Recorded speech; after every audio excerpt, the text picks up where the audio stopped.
Assalamualaikum warahmatullahi wabarakatuh. Kembali lagi bertemu di channel Belajar Matematika bersama saya Yusuf Rahmat Setiawan. Semoga semua yang menyaksikan video ini dalam kondisi yang baik dan juga sehat ya. Oke, alhamdulillah kita bisa berkesempatan untuk belajar bersama lagi di video Matematika Pak Yusuf RS. Kali ini kita akan belajar bersama mengenai teorema Pythagoras. Materi ini adalah materi kelas 8 SMP ya. Mungkin ada yang di jenjang yang lain, tapi kalau di sekolah Pak Yusuf ini materi kelas 8. Dan ini nanti akan sangat banyak manfaatnya sekali kita belajar materi ini ya.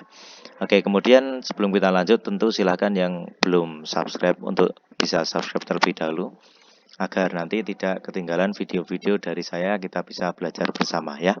Nanti kalau ada pertanyaan silahkan sampaikan di kolom komentar. Kalau mau nanti request video apa juga boleh ya. Langsung saja kita ke teorema Pythagoras.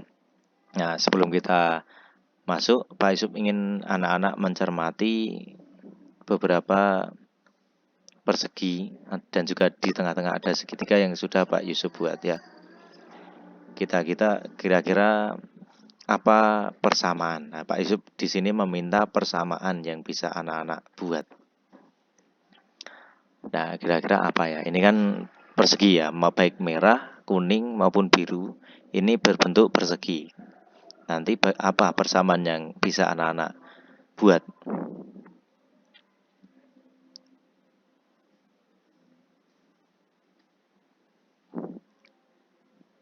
Sudah ketemu?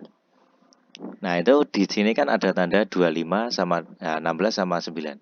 Kira-kira adakah hubungannya di angka-angka tersebut? Ya, ada ya ternyata. Nah, ini bisa 25 itu diperoleh dari 16 ditambah dengan 9. Nah, kemudian apa kita bisa membuat persamaan lagi dari apa yang kita peroleh ini. Nah, ini kan suatu bentuk persegi ya. Persegi itu kan sisinya sama. Berarti ini kan 5, ini 4, ini 3.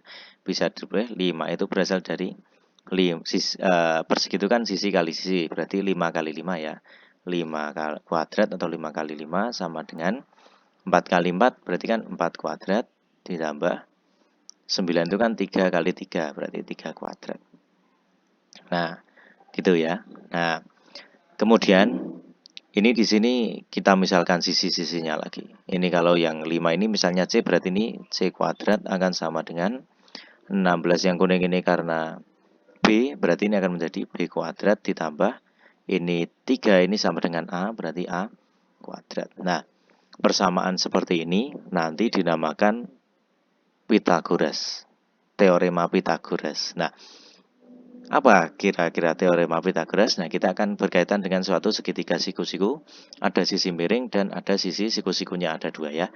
Nah, kira-kira bagaimana kita coba ke definisi. Nah, teorema Pythagoras adalah kuadrat panjang sisi miring atau hipotenusa. Nah, ini dinamakan, ini kan miring ya. Miring itu dapat dicari dari mana? Ini kan siku-siku. Nah, ini sudut siku-siku.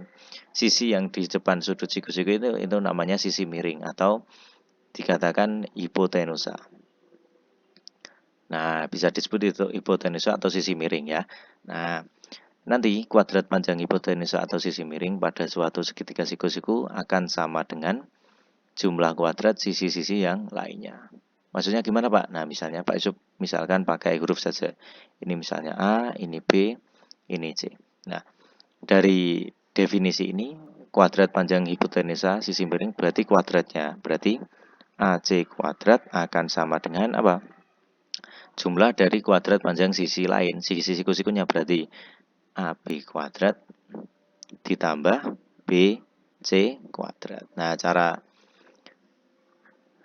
menemukan untuk triple Pythagoras adalah seperti ini. Intinya, sisi miring kuadrat itu akan sama dengan sisi yang satu dikuadratkan ditambah yang satunya juga dikuadratkan ya. Oke, itu untuk sisi miring pasti yang sini tambah sini. Kemudian kalau mencari salah satu misalnya mencari BC, misalnya AB kuadrat. AB kuadrat menjadi apa? Nah, ini Kan ini bisa dipindah BC-nya ke sini jadi min ya. Berarti AC kuadrat min BC kuadrat. Nah, kalau mencari BC, ini berarti tinggal miring dikurangi salah satu. Ya, berarti AC kuadrat dikurangi, karena mencari AB berarti dikurangi BC kuadrat. Nah, menyambung untuk mencari BC, berarti tinggal nanti BC kuadrat akan sama dengan yang miring. Berarti AC kuadrat dikurangi, yang satunya AB kuadrat. Ya, oke, seperti itu untuk teorema Pythagoras. Nah, kalau anak-anak paham seperti ini nanti akan mudah mempraktekannya ya. Kemudian kita ke prakteknya. Misalnya Pak Yusuf punya segitiga siku-siku, ada sisi-sisinya seperti itu, kita akan mencari panjang sisi yang lain. Ini kan X itu merupakan sisi miring, berarti kita bisa membuat persamaan tadi. Miring itu dimulai dari yang 2 ditambah ya. Berarti E kuadrat sama dengan 12 kuadrat ditambah 5 kuadrat. Menjadi X kuadrat sama dengan 12 kuadrat. Kuadrat itu artinya apa? Dikalikan 2 kali dengan angka yang sama ini. Berarti 12 kali 12. Berapa itu? Ya, 144 ditambah 5 kuadrat. Berarti 5 kali 5 ya. Berarti 25. X kuadrat akan sama dengan ditambahkan. Ketemuannya adalah 169. X kuadrat agar jadi X, maka ini harus diakar. Nah, ini berarti X kuadrat ini ada akar. Kemudian ini akar 169. Berarti X akan sama dengan akar 169. Akar itu apa, Pak? Bilangan yang sama, kalau dikalikan hasilnya adalah bilangan tersebut ya. Contoh akar dari 4, berarti akarnya berapa? Nah, berarti 2 ya, 2 kali 2. Akar dari 16, berarti bilangannya sama, kalau dikalikan hasilnya 16, berarti 4. Nah, seperti itu ya. Nah, akar 49 ya, berarti itu 7. Nah, seperti itu ya. Anak-anak akan lebih bagus kalau bisa hafal akar dari suatu bilangan. Nah, ini akar 169 berapa? Ya, akar 169 adalah 13. Nah, berarti ini X itu adalah 13 cm. Nah, seperti itu ya. Oke, seperti itu. Nah, ini untuk contoh dari teorema Pythagoras. Seperti ini. Ini mencari sisi miring. Tinggal yang satu dijumlahkan dengan yang lain, dikuadratkan ya. Oke, kita lanjut. Nah, ini contoh lagi. Misalnya carilah panjang AC. Oh, maaf, ini belum ada nama sisinya. Ini A, C, ini B ya. Nah, ketika mencari AC, ini kan salah satu sisi siku-siku ya.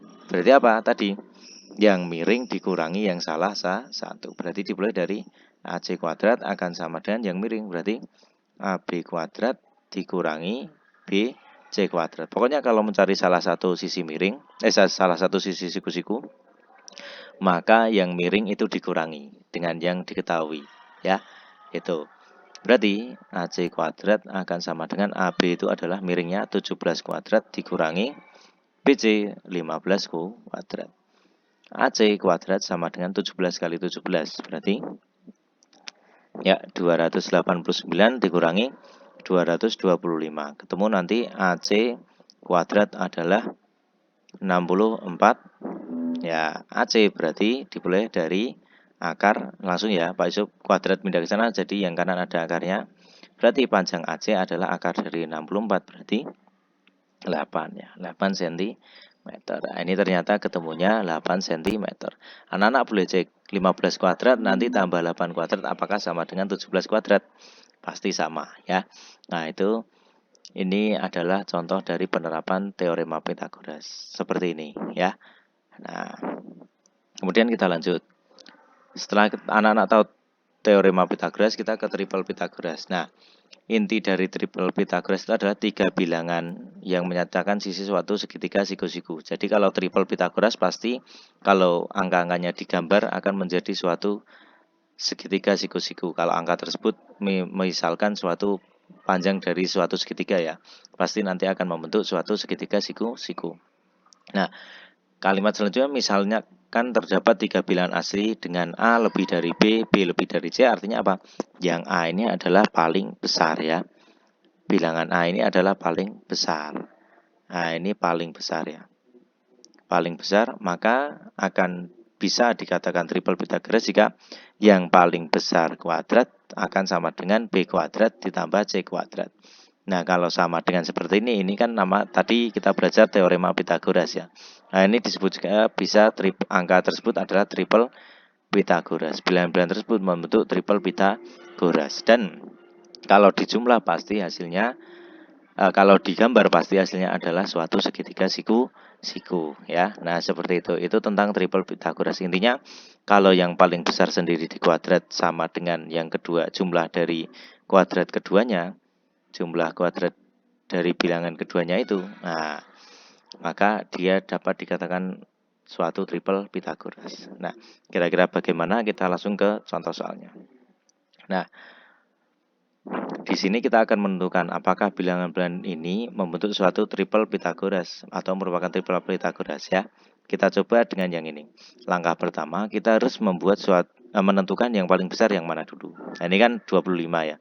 Berarti ini 25 kuadrat apakah sama dengan, kita misalnya sama dengan dulu. Apakah 7 kuadrat ditambah 24 kuadrat? Kita buat hipotesis, dugaan sementara sama dengan. Kalau memang sama dengan berarti triple Pythagoras, tapi kalau tidak ya berarti bukan ya.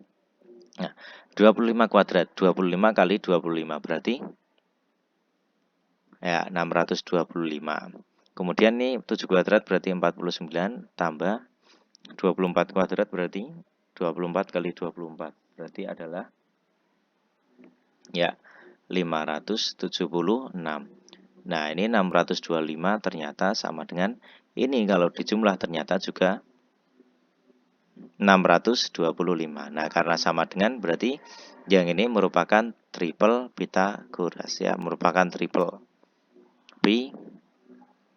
Pythagoras. Nah, atau TP singkatnya Pak Yusuf ya. Berarti ini merupakan TP atau triple Pythagoras. Kita cek sekarang yang kedua. Yang kedua ini kita tentukan yang besar dulu. Nah, paling besar 18 ya. Berarti 18 kuadrat, dugaan sementara kita sama. 8 kuadrat tambah 16 kuadrat. Intinya yang paling besar kita sendirikan dulu. Nah, 18 kuadrat. 18 kali 18. Berapa anak?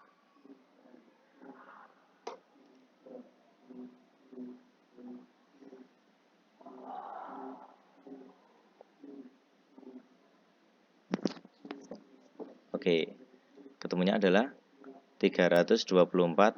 Apakah sama dengan 64 ditambah 250? 16 itu kan 256 ya. Ketika dijumlah berapa ini? Ya.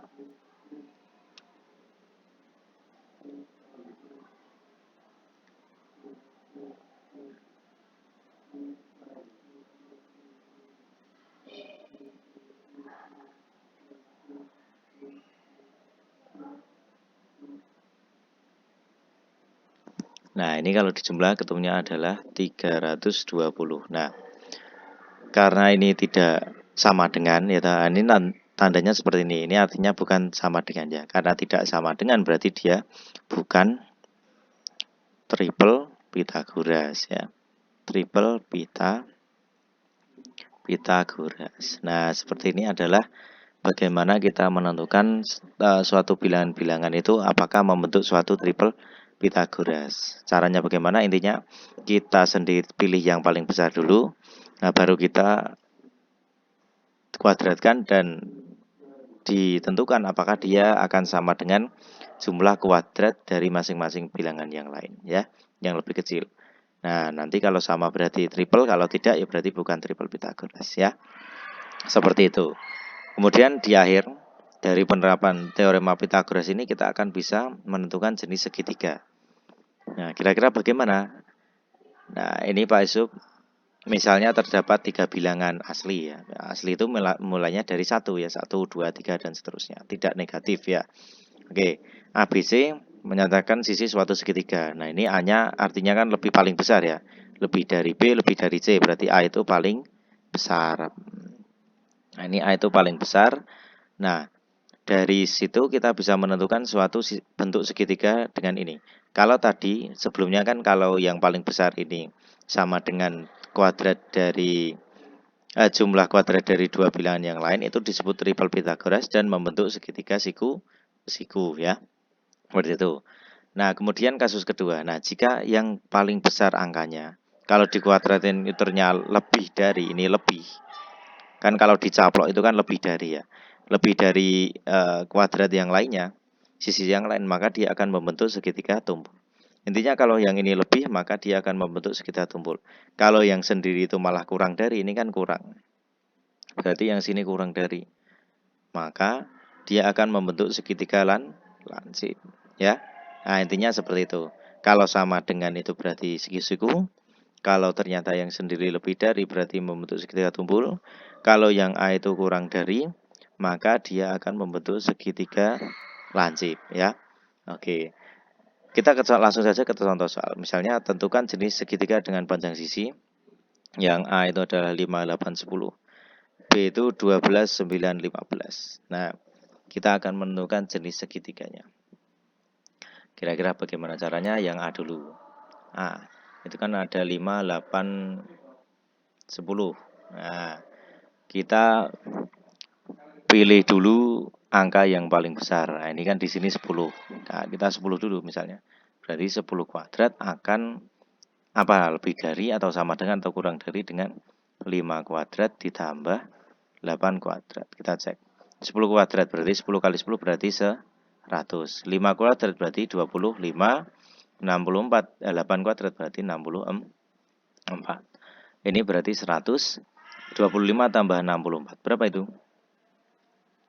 Ya, 89. Nah, dari sini kan ini lebih besar yang mana? Nah, lebih besar yang 100. Berarti yang sendiri itu malah lebih besar. Berarti sesuai dengan yang pertama, kedua, atau ketiga? Ya, yang kedua ya, yang sendiri lebih besar. Berarti otomatis dia akan membentuk segitiga. Ini membentuk segitiga tumpul ya. Ini akan membentuk segitiga tumpul. Nah, seperti itu ya. Nah, kemudian kita lanjut ke yang B sekarang. Yang B. Nah, ini di sini ada 12, 9 sama 15. Kita cek. Yang paling besar mana? 12. Oke, 12. Kemudian ini berarti 9 kuadrat ditambah, oh, yang paling besar 15, maaf. Maaf, 15. Tidak terlihat di situ 15. Ya, paling besar adalah 15. Nah, 15 ya. Berarti 15 kuadrat apanya 9 kuadrat tambah 12 kuadrat. Nah, 15 kuadrat itu kan berarti berapa? 15 kali 15 berarti 225. 9 kuadrat berarti 81. 12 kuadrat 144. 225 ini ditambahkan ternyata sama ini. Ya, sama. Karena sama dengan, maka ini merupakan apa yang kita pelajari tadi, merupakan triple Pythagoras. Triple Pythagoras. Dan juga ini akan membentuk segitiga. Kalau triple pasti kalau sama dengan membentuk segitiga siku ya. Nah, seperti itu. Ini berarti membentuk segitiga siku. Nah, kalau contoh lain misalnya kok yang ini kurang dari, nah, misalnya ini di sini itu yang sendiri kurang dari, pasti dia membentuk segitiga lansip. Nah, oke. Untuk materi kita sampai di sini. Tentang teorema Pythagoras kita sudah tahu apa itu teorema Pythagoras, kemudian tadi apa itu triple Pythagoras dan bagaimana kita menentukan jenis segitiganya ya. Nanti silahkan kalau ada pertanyaan sampaikan di kolom komentar, dan juga bagi yang belum subscribe silahkan bisa subscribe terlebih dahulu. Nanti boleh juga di-share ke teman-teman yang lain agar bisa belajar bersama, bisa menambah ilmu bersama ya. Oke, sampai jumpa. Saya akhiri. Wassalamualaikum warahmatullahi wabarakatuh.